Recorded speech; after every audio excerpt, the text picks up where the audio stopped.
that Hindi, the triple language formula policy is abolished, madam. Thank you very much. Thank you, madam. Thank you for allowing me to speak on the Finance Bill 2025. I have four areas of focus, ma'am. Before I get into that, let me start off by congratulating the Finance Minister for two issues, ma'am. The first issue is the indirect tax collection has risen by almost 16.2% compared to the last year, ma'am. Second issue that I want to congratulate her is with regards to there is a tax exemption given up to 12 lakh rupees for the income taxpayer, ma'am. There's almost 1 lakh crore that has been foregone by the government. But still, the assumption is that by next year, there will be increase of 13.4% in tax receipts, ma'am. So this shows the confidence in the Indian economy and in the Indian financial system, ma'am. I congratulate her for these two issues, ma'am. Coming to the four focus areas that I have. The first one, ma'am, it is regarding faceless e-assessment. I have a data from 2017 to 2021-22, ma'am.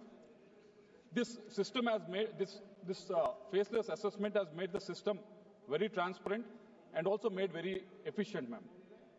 But there are almost 5,98,448 cases in this period of 2017 to 2021. They have been filed, and out of these, close to 6 lakh appeals, 73% of the appeals have been disposed of. Still, there are 27% of the appeals that have not been disposed of, ma'am.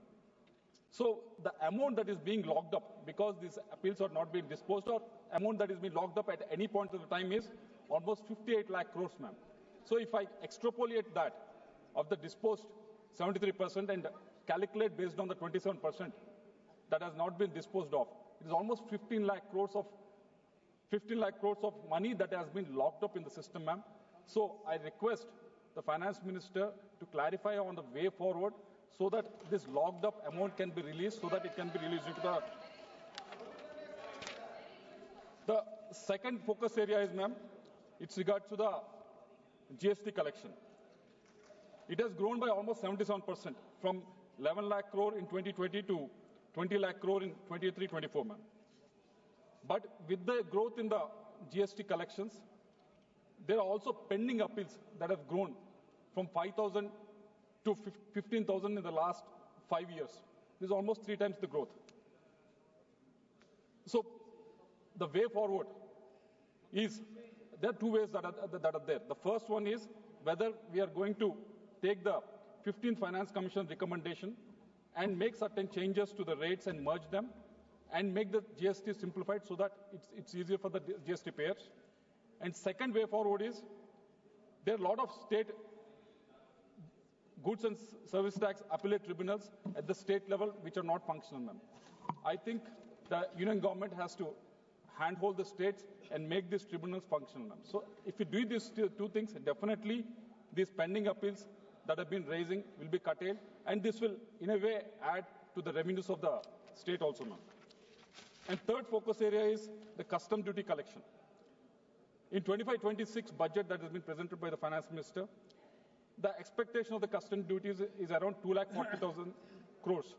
That is almost 5.6% of the gross tax revenues, ma'am. But when we are hearing for the last 3 or 4 months after that Trump has come into power in US, with regards to the tariff regime that is going to be effectively come in coming months. So this 2,40,000 crores, whether this can be with the new tariff regime that is going to come, if this will be reduced, if it is reduced, how this can be compensated and from where it can be compensated. If the Finance Minister can clarify on this, that would be great, ma'am. And the fourth focus point is with regards to the total capex. Total capex that we have spent in the last 10 years is 50 lakh crores that have been spent, ma'am. This is an amazing achievement that we have made in the last 10 years. And with the 50 lakh crore that have been spent in the last 10 years, our railways have been ranked top 5 globally. Our metros have become third largest in the world. Our airports have become third largest domestic aviation market in the world. Our national highways have become second largest in the world. This has been achieved within 10 years. This is not that easy to achieve, but this was able to achieve because of the hard investments that have been made into the infrastructure in the last 10 years.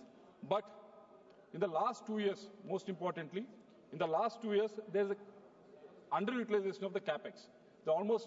In the last year, there was 75,000 of underutilization. Before that year, there was almost 25,000. In total, there was 1 lakh crores of underutilization of capex that has happened in the last 2 years, ma'am. So why I'm mentioning about this underutilization is, instead of keeping it underutilized, can we bring it into the system? How we can bring it into the system? Can we invest in the new technologies that are coming about? We can invest in the R&D activities. Why we have to invest in the R&D activities and in the new technologies? Because if you look at the foreign institutional investors in the last 3 or 4 years, where they have gone, where they have invested, if you have verified it across the globe, mostly they are interested not in the hard infrastructure projects, but they are interested in investing in the new technologies that are there. If we can use this underutilized capex into these new technologies that are there, these foreign investors also will come in and invest in that, and the tax revenues also will be increased, ma'am. So I hope the finance minister will take this into the account. And I cannot talk about finance bill without talking about Andhra Pradesh. You all know, ma'am, everyone in the house knows how Andhra Pradesh has been bifurcated. It's very unscientifically bifurcated, man. We have a revenue deficit of 16,000 crores in 2014-15 when the state was bifurcated.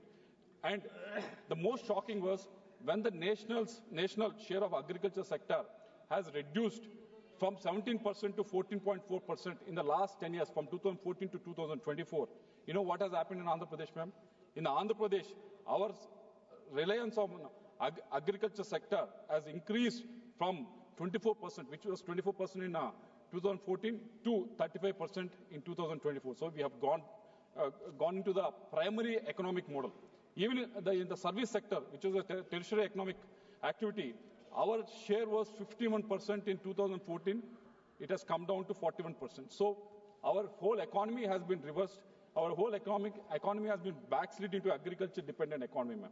And in contrast, if you see Telangana, Karnataka and everything, they have capitalized on the service sector that has been prevalent in the states, ma'am. So in the last 5 years, in the last 10 years, we have become revenue deficit. At the same time, we have become very much reliant on the agriculture activities, ma'am. So the request from our side is understand the issues of Andhra Pradesh and grant us the revenue deficit grant that we've been asking for the state of Andhra Pradesh, ma'am. Not only because of bifurcation of the state in an unscientific way, but also we have been facing troubles because of the financial mismanagement that has happened in Andhra Pradesh in the last 5 years, ma'am.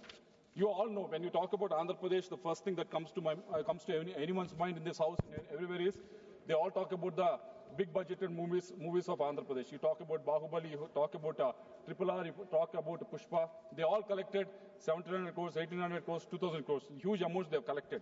But ma'am, I want to put across a story in this house which has much more value, much more collections that have happened within the last 5 years in the state of Andhra Pradesh, ma'am. You must have heard about Delhi liquor scam. Whatever you heard about Delhi liquor scam, whatever you heard about the numbers in the Delhi liquor scam, when you compare it with what has happened in Andhra Pradesh, it's just peanuts. The repercussions are seen in the parliament.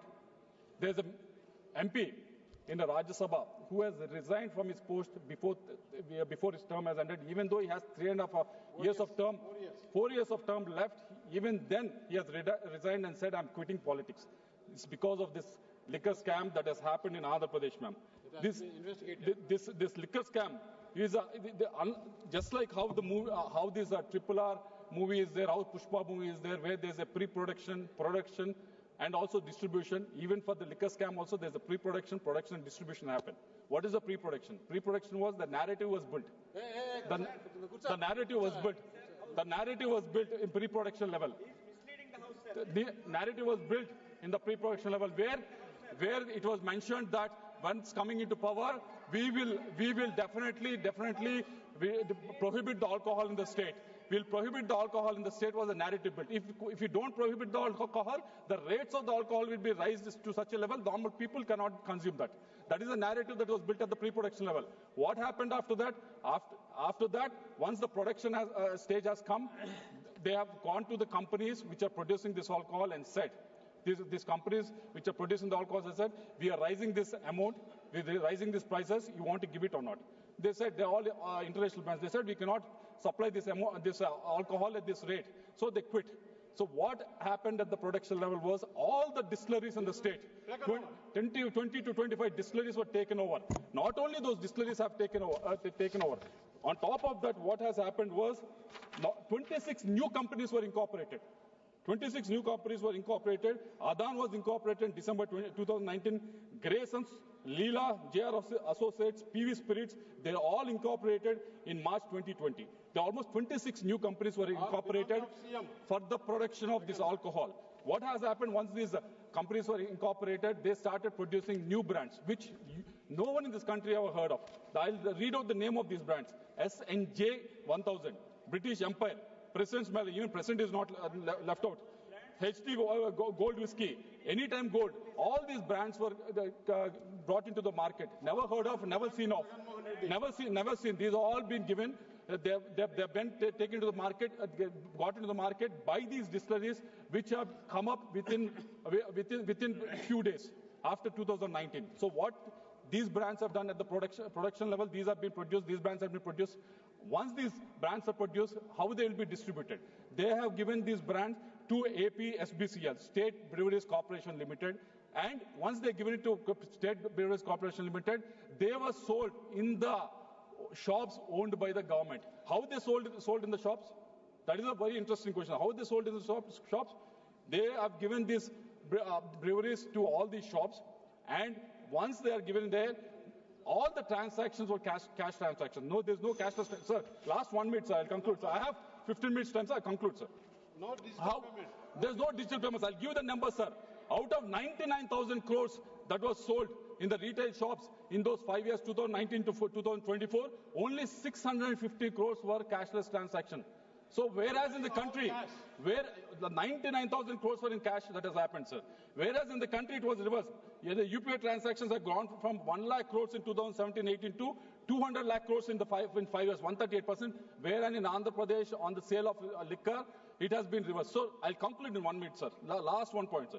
So how this has been rooted out?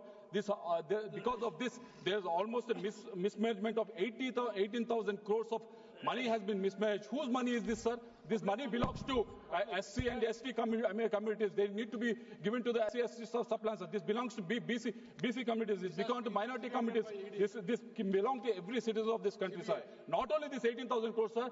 There is 4,000 crores of this money has been binami and transacted and taken out of country into Dubai and also into Dubai and Africa, sir. There's 2,000 crores of rupees that have been taken out of from Andhra Pradesh to Dubai, sir. This has been done by N. Sunil Reddy.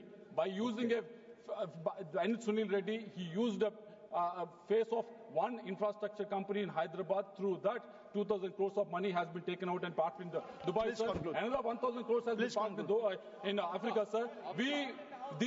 All these belong to state of Andhra Pradesh, sir. They belong to people of Andhra Pradesh, sir. So we request the ED.